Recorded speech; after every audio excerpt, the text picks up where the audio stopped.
நீங்க பேசும்போது நெறைய விஷயங்கள் இப்ப வந்து ரிவீல் பண்ணியிருந்தீங்க. சோ அத வச்சே நான் வந்து கேட்கிறேன். ஃபர்ஸ்ட் வந்து விஜய் அவர்களுக்கு ஒரு கதை சொல்லியிருந்தேன் பண்ணலான்னு. அது ஏன் ட்ராப் ஆச்சு சார்? இல்ல அதான் அது வந்து இந்த போக்கிரின்னு ஒரு படம் வந்துச்சு இல்லையா? அந்த படத்துக்கு முன்னாடி நான் சொல்லியிருந்தேன். ஓகே. சொல்லிட்டு ஆல்மோஸ்ட் அத நான் செட்டுக்கு போற மாரிலாம் எல்லாமே பிளான் பண்ணி மியூசிக் டைரக்டர் இருந்து எல்லாமே நாங்க ஃபிக்ஸ் ஆயிட்டோம். ஆ அ I think Vijay Antony sir தான் அதுக்கு மியூசிக் பண்றதா கூட பேசியிருந்தது. ஆனா என்ன ஆயிடுச்சுன்னா, கதை ஓகே. அ வ விஜய் சார் பண்ணலான்லாம் டிசைட் பண்ணியாச்சு.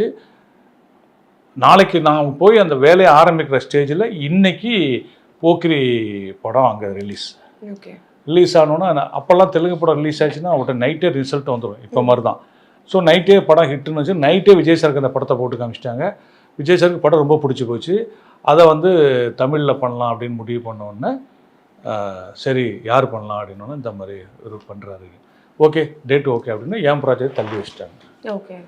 ஸோ எனக்கும் ஒதுக்கப்பட்ட டேட் தான் அது. போக்கிரிக்கு போயிடுச்சு. போக்கிரி ரிலீஸ் ஆகி போக்கிரி ஹிட் ஆனோடனே அது சினிமாவில் ஒன்ஸ் ஒரு வாய்ப்பு தள்ளி வைக்கப்பட்டாலோ இல்லைன்னா வந்துட்டு அது வந்து மிஸ் ஆனாலோ மறுபடியும் செட் ஆகாது.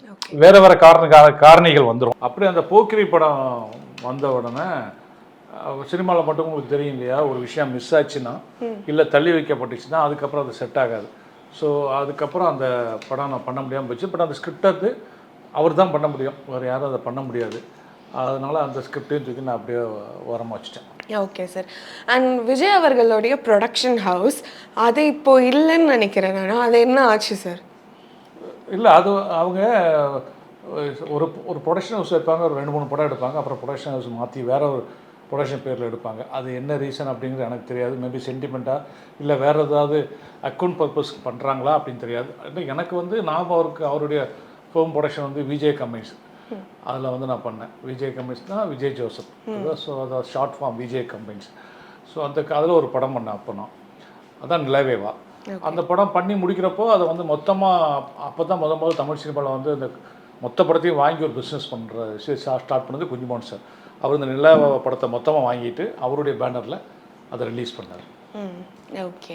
அண்ட் நீங்கள் வந்து துப்பாக்கி வரைக்கும் பேசிகிட்டு இருந்தார் அப்படின்ற மாதிரி சொன்னீங்க. அது எங்கே மிஸ் ஆச்சு அண்ட் லாஸ்ட்டாக அவர் நீங்கள் பர்சனலாக எப்போ பார்த்தீங்க? மிஸ் ஆச்சுங்கிறதுக்கு காரணம் என்னன்னு கேட்டிங்கன்னா செட்டப் மாறிடுச்சு. அதாவது எங்களுக்கு வந்து இப்போ எஸ்ஐ சார் தான் எங்களுக்கு வந்து அவரோட அதிகமாக தொடர். விஜய் சார் சந்திக்கணும்னா நாங்கள் நேராக எஸ்ஐ சார் ஆஃபீஸ் போயிடுவோம். சார் விஜய் சாரை பார்க்கணும், என்ன விஷயம் பார்க்கல, சும்மா கேஷுவலாக பார்க்கணும், இல்லை ஏதாவது கதை சொல்லணும் அப்படிங்கிற மாதிரி நாங்கள் கேட்போம். சரி நான் பேசிட்டு சொல்கிறேன்னா அவர் சார்கிட்ட பேச சொல்லுவார். விஜய் சார் இங்கே ஒன்று அடையார் வீட்டுக்கு வர சொல்லுவார். அப்போ அடையாரில் இருந்தார், அடையார் வீட்டுக்கு வர சொல்லுவார். அப்படி இல்லைன்னா ஷூட்டிங் ஸ்பாட்டுக்கு வர சொல்லுவார். அப்புறம் கொஞ்ச நாள் கழித்து விஜய் சார் வந்து அங்கே பட்டினப்பாக்கம் போனார். அங்கே போனதுக்கப்புறமா ஆட்கள் மாறினாங்க, அவர் சுற்றி இருக்கிற ஆட்கள் மாறினாங்க. எஸ்ஐ சார் வந்து ரொம்ப ரேராக தான் அவரோட கனெக்ட் ஆக ஆரம்பித்தார். அப்போ நாங்கள் போய் எஸ்ஐ சார் கேட்கும்போது இல்லைப்பா நானே அவனை பார்க்கறது தான் டைம் வாங்கி தான் போன்ட்டுருக்கு, ஷூட்டிங்கில் பிஸியாக இருக்கார், அவர் நீங்கள் வந்து இவரை காண்டாக்ட் பண்ணுங்கள் அப்படின்னு அவங்க ஆஃபீஸில், அதான் எஸ்ஐ சார் ஆஃபீஸில் இருந்த அப்போ இருந்த மேனேஜர்ஸ் ராமுன்னு ஒருத்தர் இருந்தார், அப்புறம் ஜேபின்னு ஒருத்தர் இருந்தார், அவரை காண்டாக்ட் பண்ண சொல்லுவாங்க. அவங்க கேட்டு சொல்கிறோம்பாங்க, அப்புறம் பதிலே வராது. இப்போ ஒரு கட்டத்தை அப்புறம் நம்மளும் தொடர்ச்சியாக ட்ரை பண்ணிட்டு அப்புறம் டயர்டாகி விட்டுறது. அதுக்கப்புறம் அவங்களும் போயிட்டாங்க. அதுக்கப்புறம் வெவ்வேறு ஆட்கள் அங்கே வந்தாங்க.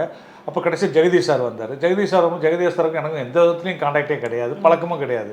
ஸோ நம்ம ஃபோன் பண்ணி கேட்டு அதனால அப்படியே அது போயிடுச்சு. சந்திக்க முடியாமலோ மீட் பண்ண முடியாமலோ, ஒருவேளை நான் ஜெகதீஷ் சார் நம்பரை கண்டுபிடிச்சி பேசி சாரை மீட் பண்ண ஒரு அப்பாயின்மெண்ட் கொடுங்கன்னு சொன்னால் நடந்திருக்கலாம். பட்டு என்னன்னு போய் பார்க்குறது, இப்போ அப்படி கேட்டாலே என்ன பண்ணுவாங்கன்னா ஒருவேளை கதை சொல்லுவான் வரணும் அப்படின்னு ஒரு ஃபீல் வரும் எல்லாருக்குமே. அப்போது அதை வந்து கொஞ்சம் அவாய்ட் பண்ணலாம் கூட நம்ம நினச்சிருக்கலாங்கிறதால நான் ட்ரை பண்ணவே இல்லை. அதான் உண்மை. ஓகே. எஸ்ஏசி அவர்களுக்கும் உங்களுக்கும் இருக்கிற பாண்டிங் பற்றி சொல்லுங்கள் சார். இல்லை அவர் வந்து இல்லை சினிமா நிறைய பேருக்கு அவர் ஒரு காட்ஃபாதர் மாதிரி. அதாவது வந்து சங்கர் சார் அவர்கிட்ட தான் வேலை பார்த்தார். நான் அவர்கிட்ட அசிஸ்டண்ட்டாக ஒர்க் பண்ணல. பட் ஆனால் நான் வந்து படங்கள் அவருக்கு பண்ணுறப்போ, அதாவது விஜய் சாருக்கு படங்கள் பண்ணுறப்போ எனக்கு அவர் ரொம்ப நெருக்கமானார். அவருடைய கதைகள் விவாதத்துக்கெலாம் நான் போவேன்.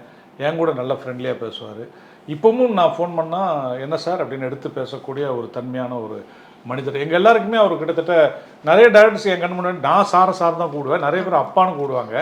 ஸோ அவரை பொறுத்த வரைக்கும் நிறைய டேரக்டர்ஸ், நான் மட்டும் இல்லை, விஜய் சார் வச்சு படம் பண்ண நிறைய டேரக்டர்ஸு, விஜய் சார் வச்சு படம் பண்ணாத இயக்குனர்கள், அப்படி அவர் ஒரு பெரிய ஆலமரம் மாதிரி ஏகப்பட்ட விழுதுகள் இருக்குது அவருக்கு. அதாவது நான் சொல்கிறது ஒரு டைரக்டராக அவருக்கு ஏகப்பட்ட அசிஸ்டன்ஸ் இருக்காங்க. ஓகே. எல்லாருமே அவர் மேலே ஒரு நல்ல ஒரு மரியாதை வச்சுருக்காங்க. அவரும் எல்லார்ட்டையுமே அதாவது தன் வயதில் பெரியவரோ இளையவரோ எல்லாரையும் சார்னு போடும். அவர்கிட்ட தான் அதை கற்றுக்கிட்டது நான் தான். யாரை பார்த்தாலும் சார்னு சொல்லி தான் விழிப்பாரே தவிர அவங்க சார் என்னெல்லாம் சார்னு கூப்பிடாங்கன்னாலும் அவர் சார்னு தான் கூப்பிடுவார். ஓகே. அப்படி ஒரு பண்பான ஒரு மனிதர் தான் எஸ்ஏ சார்.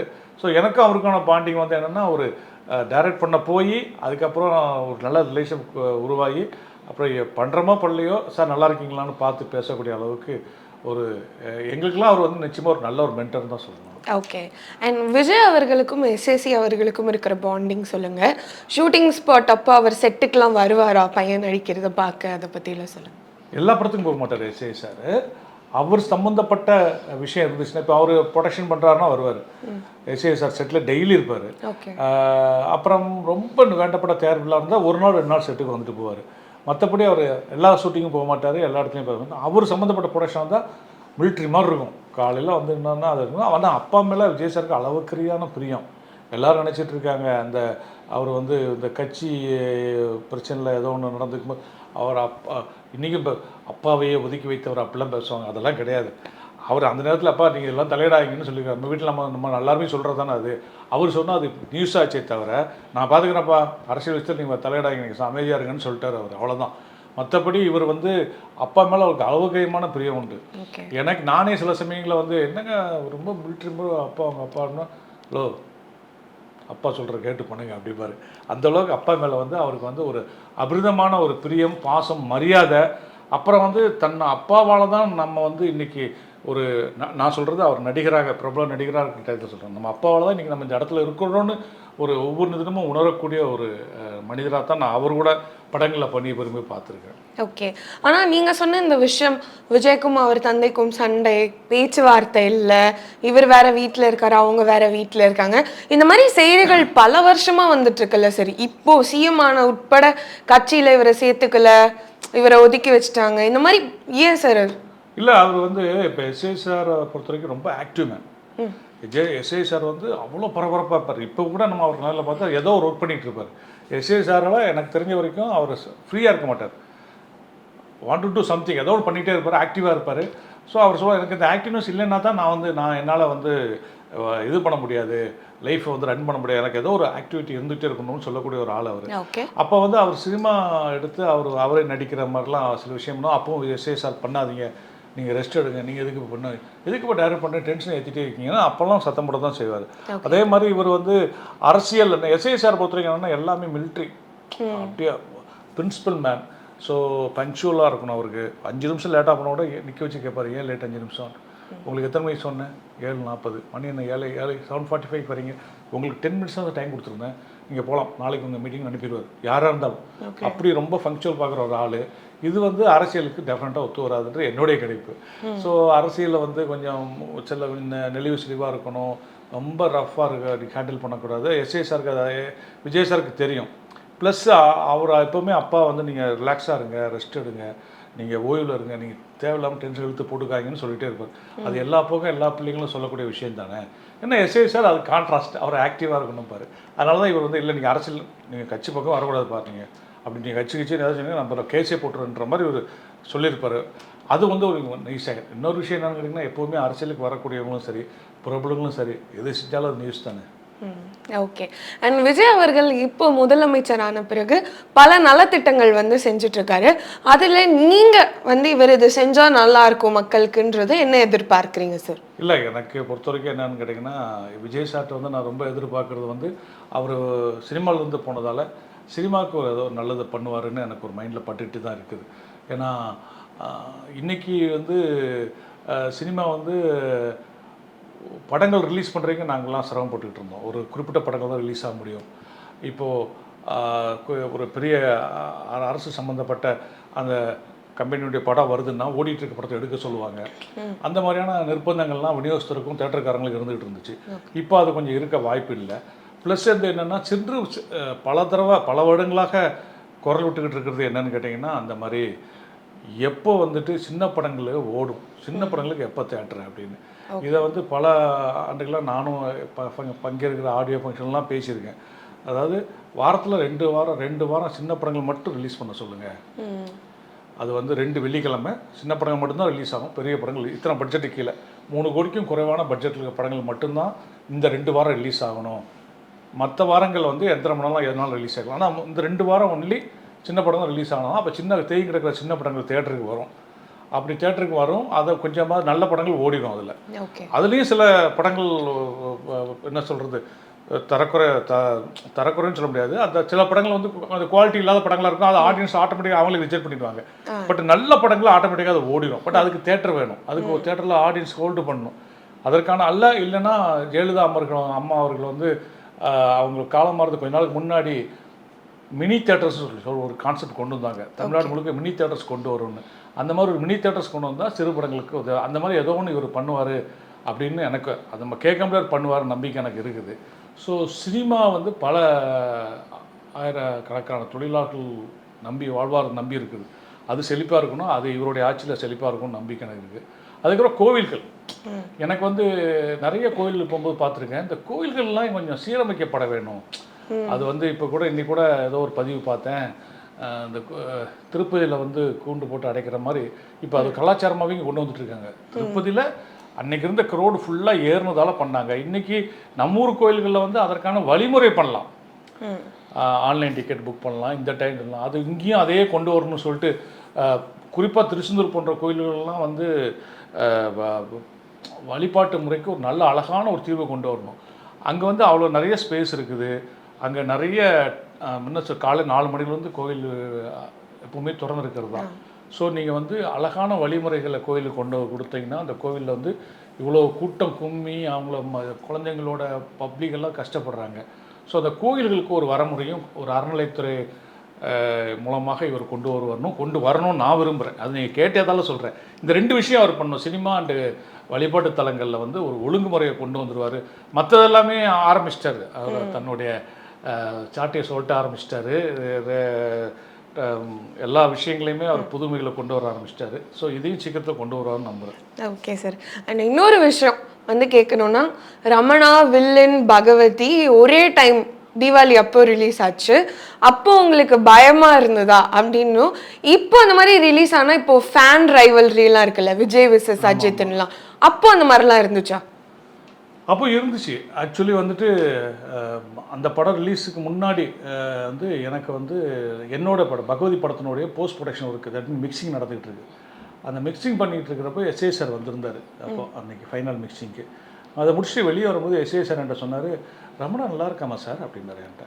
அப்படியா சார் அப்படின்னா, ஆமாம் சூப்பராக இருக்குன்னு சொல்லு நியூஸ் வந்துச்சு சார் அப்படின்னாரு. நான் உடனே சொன்னேன், சார் வில்லன் கூட நல்லா இருக்குன்னு நான் கேள்விப்பட்டேன். உடனே அவர் சொன்னார் ஆமாம் அப்படின்னாரு. நான் என்னங்க நான் ரமணா நல்லா வந்திருக்குன்னு சொல்லி நீங்கள் வில்லன் நல்லா வந்திருக்குன்னு சொல்லுங்கள். ஆமாம் சார் பகவதி நல்லா வந்திருக்கலாம் சார் அப்படின்னு நான் சொன்னேன். எனக்கு வந்து பயம் இல்லை. எனக்கு என்ன ஏன் பயம் இல்லைன்னா, எனக்கு கேமில் கான்ஃபிடென்ட் இருந்தது. இந்த படம் வந்து ஒரு மாஸ் கமர்ஷியல் படம். இதை வந்து விஜய் ரசிகர்கள் இந்த படத்தை வந்து கொண்டாடுவாங்க. இந்த படம் நிச்சயமாக வசூல் பண்ணோம் அப்படின்னு தெரியும். அதே சமயத்தில் எனக்கு இன்னொரு நம்பிக்கை என்னன்னா, தீபாவளி ஃபெஸ்டிவல் டைமு. ஸோ ஃபெஸ்டிவலுக்கு 3 படம் வந்தால் 3 படத்துக்குமே ஆடியன்ஸ் போவாங்க. அதில் எந்த மாற்று கருத்தும் கிடையாது. அதே மாதிரி பகவதி ரிலீஸ் ஆன உடனே அதே தீபாவளிக்கு வில்லன் ரிலீஸ் ஆயிருக்கு. அந்த பக்கம் பார்த்தா ரமணா ரிலீஸ் ஆயிருக்கு. 3க்குமே 3 விதமான டாக்கு. அது ரமணா வந்து கொஞ்சம் கிளாஸி கமர்ஷியல் படம்னாங்க, வில்லன் பக்கா கமர்ஷியல், பகவதி பக்கா கமர்ஷியல்னாங்க. எல்லாமே வசூல் பண்ணுது எனக்கு ரிப்போர்ட் வந்துகிட்டே இருந்துச்சு. 3மே என்னன்னா கொஞ்சம் முன்ன பின்ன டிஃப்ரென்ஸ் இருக்கும் வசூலில். முதல் நாள் அது கொஞ்சம் வில்லன் கொஞ்சம் போயிருக்கும், செகண்ட் டே பகவதி கொஞ்சம் முன்னாடி போயிருக்கும், 3ஆம் நாள் 2யும் தாண்டி ரமணா போயிருக்கும். இப்படியே போயிட்டு இருந்துச்சு. அப்போ நான் திருப்பூர் சுப்ரமணியன் சாருக்கு ஃபோன் பண்ணி கேட்டேன், சார் என்ன சார்?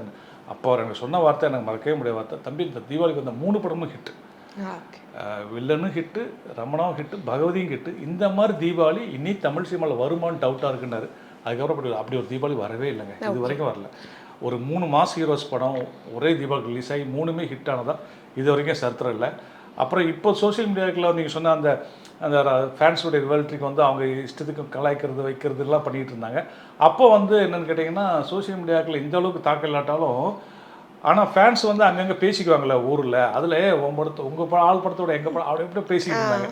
ஆனால் வந்து 3 படமே வசூல் பண்ணுச்சு அப்படிங்கிறது தான் 100% உண்மை. ஓகே, பாக்ஸ் ஆஃபீஸில் எது ஹையஸ்ட்டாக இருந்துச்சு சார்?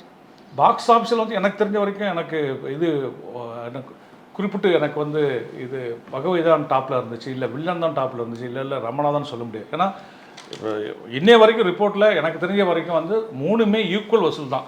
மிஞ்சி போனால் கொஞ்சம் கொஞ்சம் முன்ன பின்ன ஏதாவது வித்தியாசம் இருக்கும். அது வந்து கரெக்டாக நான் டேட்டாலாம் எனக்கு படம் ஹிட்டுன்னு தெரிஞ்சு போச்சு. எனக்கு அடுத்தடுத்த படங்கள் கமிட்டாக நான் போயிட்டே இருந்துட்டு இருந்தேன். விஜய் சாரும் எனக்கு அடுத்தடுத்த படங்கள் பகவதிக்கு அப்புறம் திருமலை அப்படின்னு அவர் போயிட்டார். ஆக்சுவலி திருமலை நான் பண்ண வேண்டிய அதாவது அந்த படம் இல்லை, அந்த ப்ராஜெக்ட் கவிதாலயா பண்ண அந்த படம் நான் தான் ஃபஸ்ட்டு பண்ண வேண்டியது. ஓகே. விஜய் சார் என்னை தான் கூப்பிட்டு எனக்கு கதை கேட்டார். ஆனால் நான் வந்து என்ன பண்ணிட்டேன், பகவதி முடியும் போதே இன்னொரு கதையை பண்ணி வைக்கணும்னு எனக்கு தோணல அப்போ. ஸோ நான் பண்ணலை. நான் அடிக்கடி என் நண்பர்களோட சொல்லுவேன், இருக்கிறதுலே கஷ்டம் கமர்ஷியல் படம் பண்ணுறது தான். ஸோ வந்து கமர்ஷியல் படத்துக்கு கரெக்டான ஒரு விஷயம் லாக் ஆனால் தான் அதுக்கப்புறம் அதை வந்து நம்ம உட்காந்து மெருகேற்ற முடியும். எனக்கு அப்போ வந்து கதை இல்லை. ஓகே. விஜய் சார் கேட்குறாரு கதை சொல்லுங்கன்னா, நான் சார் என்ன ஒரு லைன் கூட என்ன இல்லை சார், இப்போ பகவதி தாண்டி இருக்கணும், அதே சமயத்தில் பகவதி சாயில் எந்த விதத்துலையும் வந்துடக்கூடாது, டிஃப்ரெண்ட்டான ஒரு லைனாக இருக்கணும், நான் யோசனை பண்ணிட்டு சொல்கிறேன் சார் அப்படின்னு. ஆனால் எனக்கு தோண மாட்டேங்குது, டிஃப்ரெண்ட்டாக லைன் வரவே மாட்டேங்குது. அதுக்குள்ளே டைம் பாரானதால் விஜய் சார் வந்து அப்போ நான் வெளியே கேட்கட்டுமான்னாரு. கேளுங்கன்னா அப்படி கேட்டு அவர் பண்ண படம் தான் திருமலை. அதுக்கப்புறம் நான் உட்காந்து பண்ண கதை தான் சொன்னால நான் போய் சொன்னேன் ஒர்க் அவுட் ஆகலைன்னு அந்த கதை.